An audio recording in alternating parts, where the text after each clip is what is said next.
Hello guys, welcome back to my first blog. तो आज गाड़ी स्टार्ट करू करू का देखिली अरे रे रे गाड़ी तो नहीं तेल।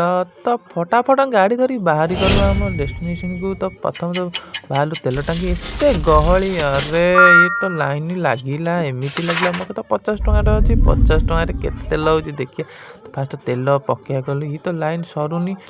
तो 50 टंकार आम तेल पकई देकी देखिलु जे आमर केते खाड़ी आसुची देखिया पड़े। आम गोटा ही खाड़ी आसुची, गोटाए खाड़ी। तो गोटे खाड़ी आसला पर आम बाँ डाँ देखिलु गाड़ी को सीधा आम रोड रे चलेलु। तो गाड़ी देख तो सीधा नहीं पड़ेला। अरे रे से गाड़ी कौन आग को पलाउची, आम कौन पचरे रही जाउछु। आम गाड़ी भी धीरे धीरे नहीं चली गलु। तो आगरे देखिलु ट्राफिक जाम रो समस्या भी आगरे अच्छी। तो आम गाड़ी न देखिकी आम गाड़ी नहीं गला पर फेणी पड़िला ट्राफिक जाम। तो आम ट्राफिक रू क्लियर है खंडगिरी दे भाई आम गड़ा धरिकी सबर करो। न देखी आम गाड़ी धरिकी सीधा मार्केट ऊपर देखिए आम ड्यूटी रे पहुँचवा पूरा लगिलु। आम जो दोस्त लगिचु तो फाइनल आम पहुँची जाइचु।